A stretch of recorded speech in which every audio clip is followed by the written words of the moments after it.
Hey y'all, you're listening to the Funky Farm Girl podcast. I'm your host, Jenny Velicky, also known as the Funky Farm Girl, and this is episode 78, Each One, Teach One. This week I'm coming to you live from my van.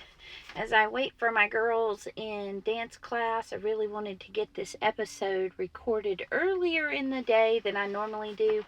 So my sound quality may be a little bit different. We're not going to have my little intro and outro today because this is just a really basic, real quick recording. But I do want to get back into doing weekly episodes. And so this is my compromise for today. So I hope you will enjoy today's episode, Each One, Teach One. But before we get into that, I want to talk about what's happening on the homestead.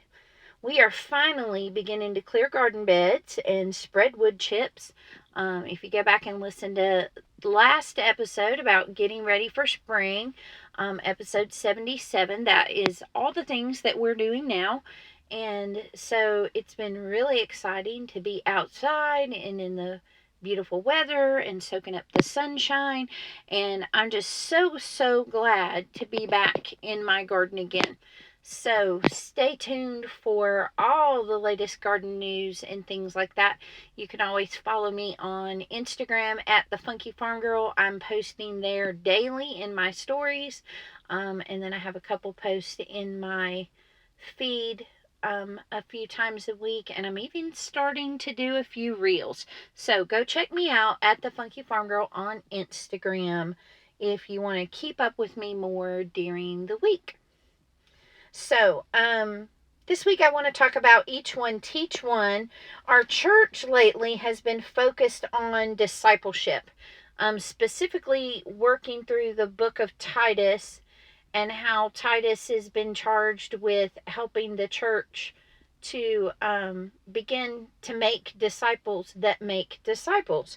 And in Titus 2 that we read this week, we read about the older women teaching the younger women and the older men teaching the younger men, and there were specific things that they needed to teach them. And it got me thinking about my word of the year.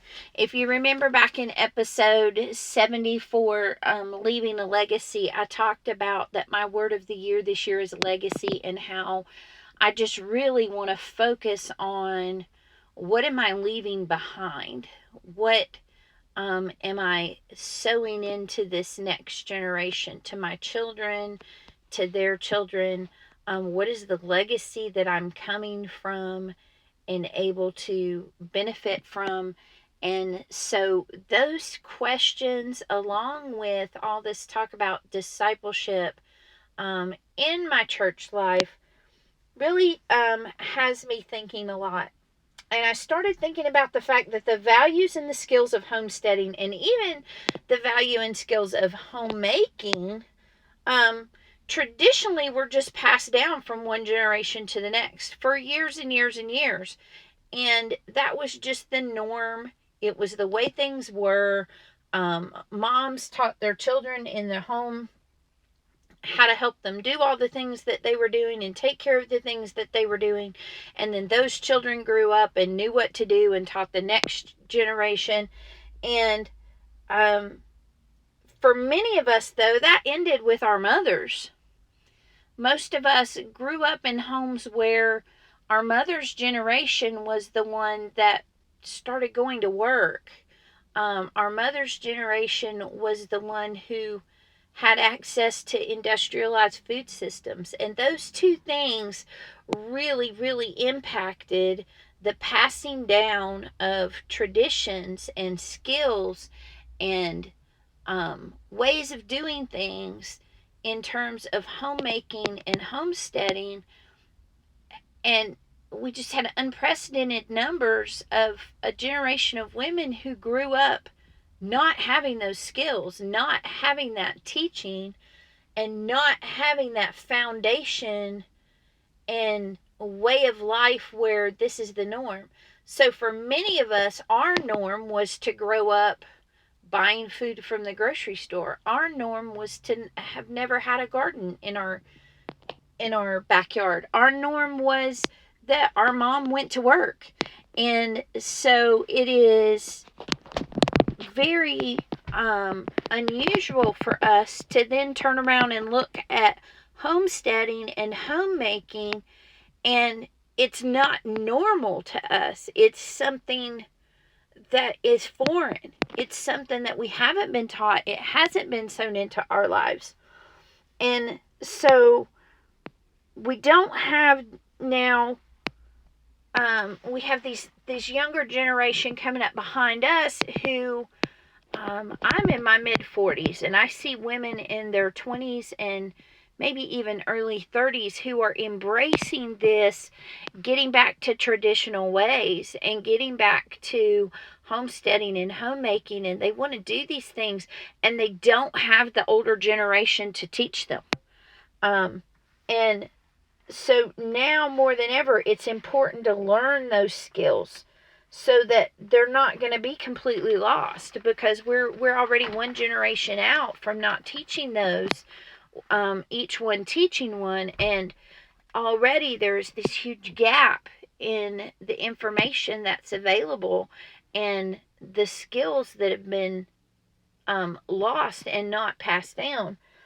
And so it's more important that we learn these skills so they aren't completely lost, and it's even more important that as we're learning these skills that we're teaching them to the next generation and to each other, so that that knowledge base can be reestablished and carried on from there. So how do we do this? I believe that there are 4 things that we can do, and the first thing that we can do is be willing to learn. We need to admit that we didn't get this and we need it, and that we want it, and we're willing to put in the work to learn it. And I think the way that we can do that is by asking ourselves a question: who is ahead of me that I can learn from? And, going back to that verse in Titus 2 where the older women are teaching the younger women, I think in this situation, older women is not going to be necessarily an age as it is more of an experience level. Who are the women in your life that have been homemaking for years? Who are the women in your life that know how to garden, that know how to can, that know how to bake bread, that know how to sew, that know how to do all these things that we're rediscovering and seeing the value of and wanting to grow in our skills? Who do you know that has that greater experience in those things that can teach you? For some of us, that's going to be a family member, or that's going to be an older woman in our church or something like that. Some of us don't have that, though. Some of us, we're literally pioneers in this, and there's no one there to teach us about this. And so for those people, and even for those of you who have the older women to teach you, or the more experienced women to teach you, one of the places that we may get that is from YouTube, or from Instagram, where some of these social media influencers who've been doing this for experience might be 10, 12 years, but, compared to our 1 or 2 years, or just starting out. But those women who have experience, who have learned how to do that in this modern time, and can say, okay, here's what I've learned from the things I've done so far. Here's what I'm good at. Here's where I struggled. Here's where it tripped me up, and you might need some help. So I think that is the primary thing. First and foremost is that we are willing to learn. Number 2, we need to be willing to teach. It's not just that we need to soak up all the information and be consumers of all of the knowledge out there. No, we need to contribute, each in our own way. So we need to think about who's behind me that I can teach. And again, excuse me, this is not going to be an age thing again. It's not who are the young ladies in my church that I can teach. No, it's going to be who who is looking to learn things that I know how to do. Who doesn't have the experience of baking bread, and who does. And I will tell you that in my house and in my situation, there's a young lady in my church who knows a lot more about sourdough than I do. And so I'm willing to learn from her, but then I'm willing to teach her other things that she doesn't know. And so it's not going to be something where we're looking at age as much as it is experience again. So when you're looking at younger women per se, younger inexperienced women, in order to teach, think about your friends, think about your family, think about your children. What are you teaching your children and passing down to them about the things that we've rediscovered the value of? Are we teaching them how important these traditional skills and roles are? And then think about if you have any kind of influence in social media, and you may think, well, I only have a few friends and stuff that follow me or some family members. Share your knowledge there. You never know how that can be used to encourage somebody and to teach them something and give them a skill that they need.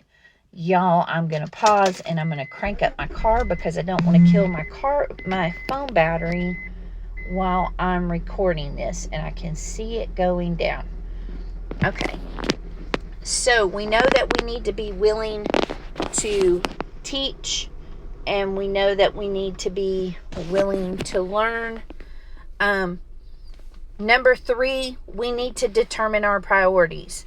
There are a whole lot of skills out there, y'all. There are fermenting skills, and there are pressure canning skills, and water bath canning skills, and freeze drying, and dehydrating, and fermenting, and baking bread, and baking sourdough, and baking pastries, and cooking from scratch, and making cheese, and making butter, and family milk cows, family goats that you milk, pigs, chickens, ducks, how to butcher those things. I mean, there's so many things to learn that it's pretty impossible for one person to know everything. Even farmers and traditional homesteaders would not have done absolutely everything. They had community, and they worked together, and they helped each other so that everyone's needs were met.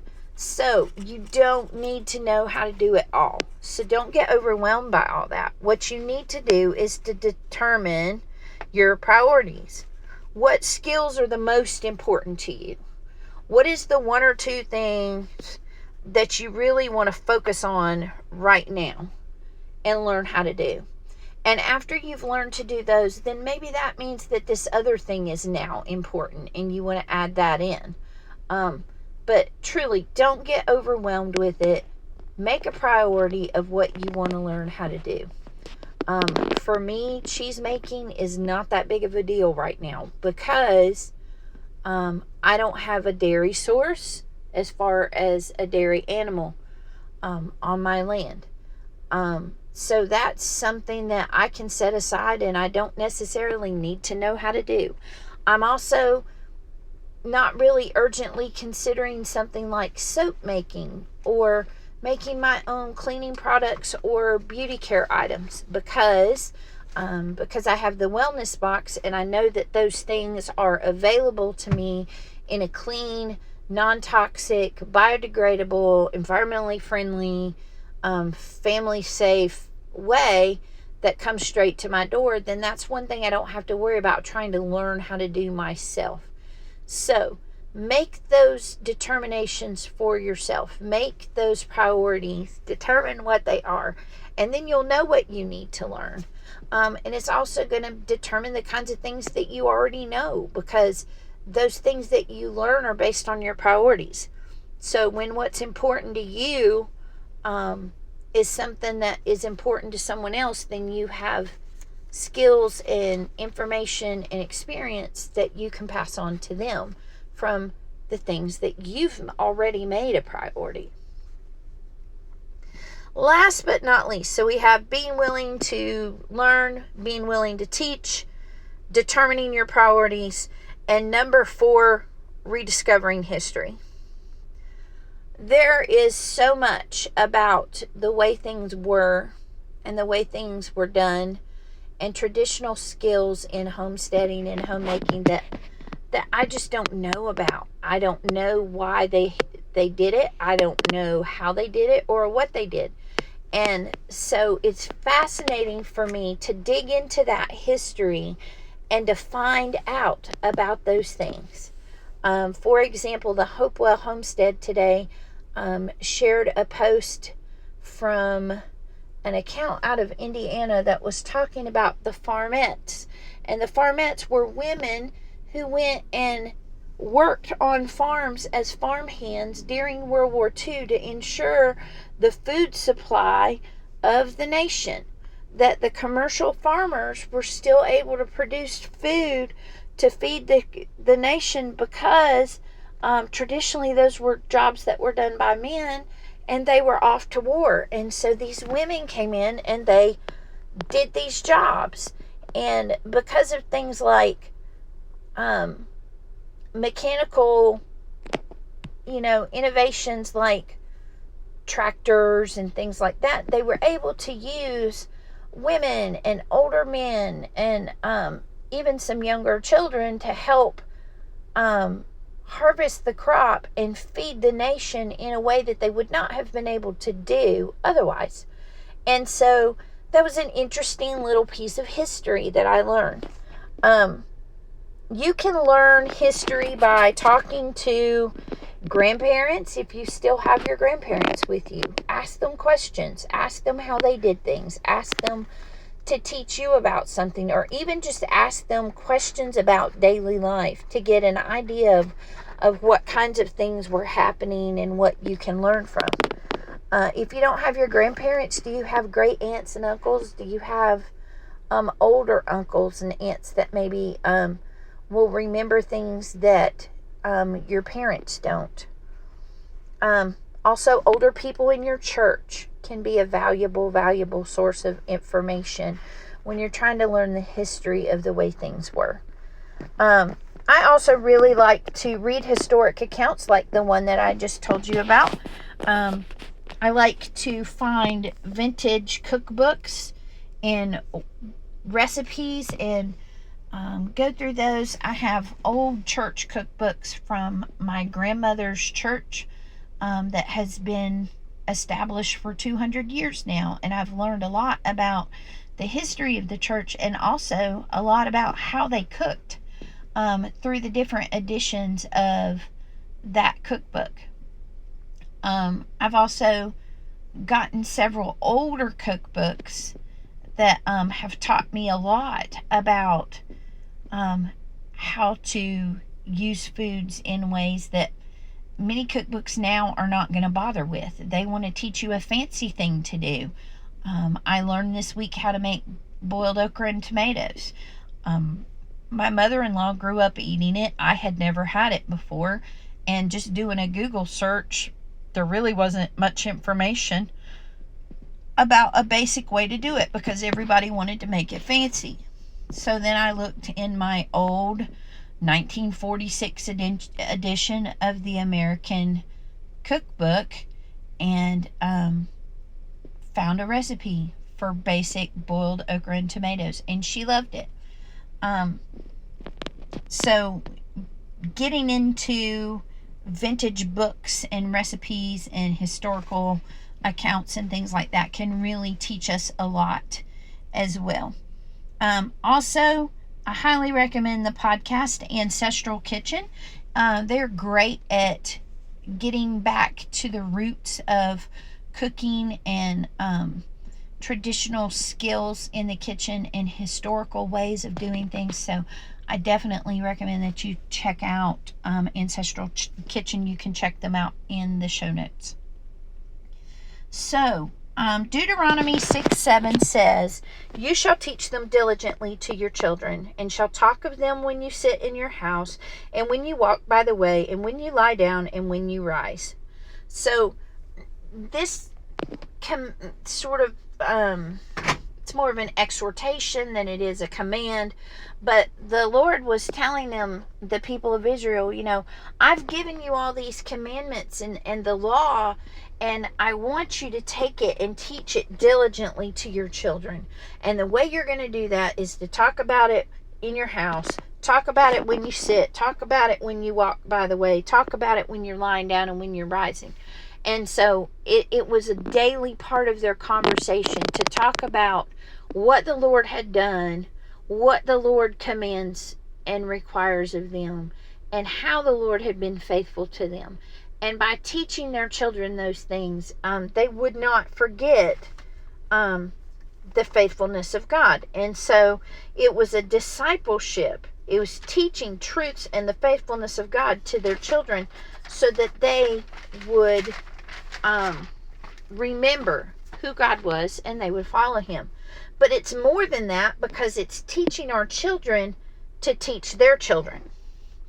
There's a book by R.C. Sproul Jr. called When You Rise Up.